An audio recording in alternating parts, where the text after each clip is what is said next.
So this is CloudCore. It's a ribbon bar that appears on your desktop. You can set your user settings via the ribbon bar, and also do things like change your password. So we provide you with a number of users, actually 5 users that can log into this CloudCore ribbon bar. And you can see here we're actually running Erwin in the cloud. So this is running in the cloud. And one of the benefits of using Erwin, for those people that don't know Erwin, is that we can import from a number of different sources. So I mentioned discovery was very important. So what you're seeing here is we can actually bring in from environments like Hadoop. We can bring in from other tools, from legacy tools. We can bring in from tools like System Architect, Office, Oracle, SQL Server, DB2, a whole range of environments. And we can build those data models automatically on the cloud. So what I'm going to do here is load a pre-built model. So we're using an insurance policy model here. And this is a fairly simple data model. And you're seeing there are a number of entities on here. So we've got policy types, car policies, home policies, and life policies. So different types of insurance policy. I'm going to add another entity to the diagram here. And we're going to call this a gadget policy. So this is an insurance policy that's going to cover my iPad, or my iPhone. And this is typically the type of thing we'll be doing in a database where we're adding a table in to cover our insurance policy. We've called it gadget policy. And for that entity, I can now add some attributes or columns. So one of the first things we're going to do here is add in a brand new attribute. And inside Erwin here, we can define these attributes as keys, non-key data. We can give them data types and physical characteristics. So each gadget will have a gadget type. Our next attribute here, we're going to define. It's going to tell the date that we purchased that gadget. So again, different data types on here like date and time fields. And we're going to add some other details in here as well. So we'll add another column here for other details. Okay, so again, you'll see it's very responsive in the cloud. We've got a lot of server power behind the scenes here going on, which means that you don't have to go out and start buying additional hardware, or you don't have to start going out and getting system integrators to come and install the software for you. We're now going to create a relationship between the policy type and the gadget policy. Okay, so it's going to be another type of policy, exactly like car policies, home policies, and life policies. We're going to put in what's called a role here. So the gadget policy has a gadget policy type ID. And Erwin does some really nice things in terms of foreign key generation and managing keys across different tables, be able to specify different role names, managing indexes, that type of thing. Okay, so we'll just save that model. We're then going to export this now into an XML file. So again, lots of ways to get information in and out of Erwin. And when we generate this XML file, when we save the data from our data model, we're actually saving live into the cloud. So you're not having to go anywhere else. It's all in one environment. You don't have to worry about your desktop where you store the data. And now I'm launching also Agile EA from the same user interface. So now we're in the enterprise architecture world. And I'm looking at the front-end help screen here where we go through demos and tutorials. I'm going to click on diagrams on the left-hand side here. And now I'm going to go and find my entity relationship diagram. Okay, so this is a representation of a data model for insurance policies. It's very similar to the data model you saw a moment ago inside the deep data modeling environment with Erwin. So we've got policies, our different types of policies, car policies, life policies, home policies. What we don't have here yet is the gadget policy. So one of the things we can do here is to import directly into the Agile EA environment directly from Erwin. So we can upload the file we saved with Erwin. And yeah, we're going to be rapidly improving this, so you can auto open erwin models directly in Agile EA. We're on the cloud. Yeah, I can go and find the correct folder here on the erwin cloud.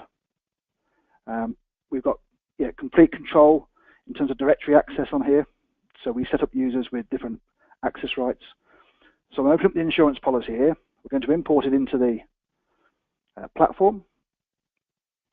Yeah, it tells me here that some of those entities already exist, which is fine because they already do. So we've already got those inside our architecture, but it's now added in some information about our gadgets. Okay, so that they've been successful and been added into the platform. Okay, including relationships and attributes. So what we can now do is now go back into our entity relationship diagram. And when you're talking in the enterprise architecture world, it's a bit of a simpler view of a data model. So it does do primary keys and foreign key generation. But it's a much simpler view. Yeah, typically not the type of view you would use if you were really a deep dive DBA. And what we're going to do here is configure this diagram, and we're going to tell it which entities should be on the diagram. And if I just search here for gadget, this is going to show me all the objects that contain the word gadget, and there's our entity. Those entities go into entity relationship diagrams. So it has intelligence built into it. And if I save that diagram, yeah, automatically now you'll see gadget policy has now appeared with its relationship and its keys and attributes on my entity relationship diagram. Okay, so now we've moved data from the physical world with deep data into the enterprise architecture world. Okay, and again, we're building up with some of this with some of our customers to enhance this, to build some deeper integration to things like triggers and interfaces. Okay, so now that's come into the tool. Now we're in the EA world. And what I'm looking at here is what's called a layered view. So this is a diagram which goes all the way through from things like goals, the goals of the organization, right through to business processes and business capabilities, and applications that support it. So it's really a blueprint of the organization. It's a slice through the organization, looking at insurance claim management. And the blue objects here, the square boxes, show us applications. So these are the applications we've got in the organization. And if I look behind the object here, this one's called claim data management. I can change the description. So this one says manage all car insurance policies. So I'm going to add in and gadget policies as well. So just change the description. Again, this is all web-based. And then we go to the relationships tab here. And what I'm going to say now is that this application component, claim data management, okay, has a relationship as well with the gadget entity. So there's gadget policy. I'm just going to save that. And now what we've done, so we've now reverse engineered in a data model or parts of a data model from the deep data modeling environment now into the enterprise architecture environment. And now I've linked an application to that entity. So I said that application uses that entity. Okay, so now we're making relationships between the enterprise architecture world and the deep data modeling world.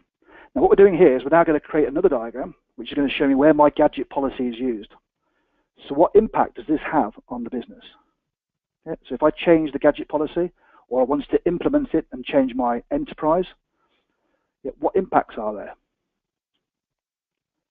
Okay, so there's a special diagram type called an impact diagram which allows us to visualize the impact. And the data we're going to use in this diagram, again, is gadget. So this time when I search for objects, it now lists entities and attributes. So we're just going to start off with the gadget policy entity.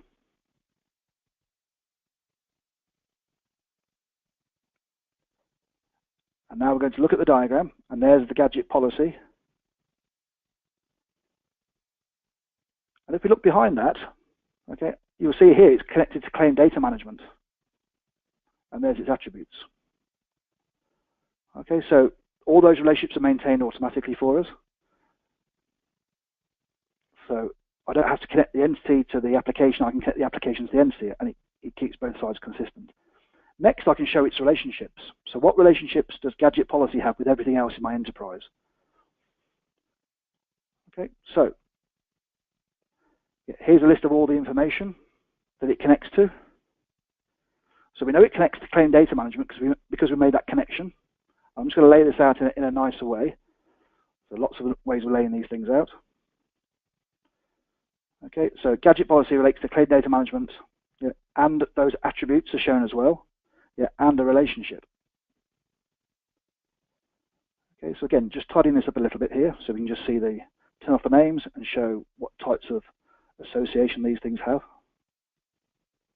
Okay, so there's our impact. Now, if I know that this application is affected by this policy, I may be interested in exploring further out now and having a look at claim data management and what it affects.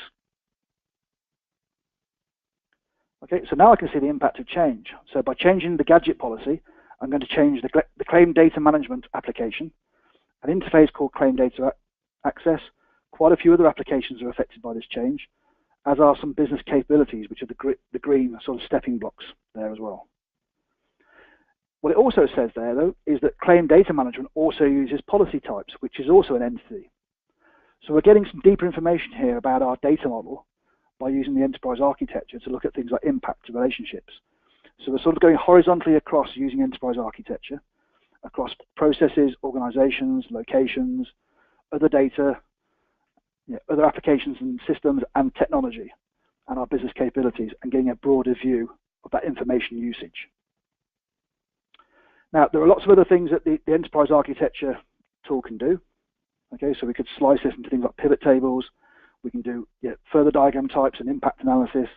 We can do as-is versus to-be architectures for planning, roadmaps, so we know when things expire, what their life cycles are.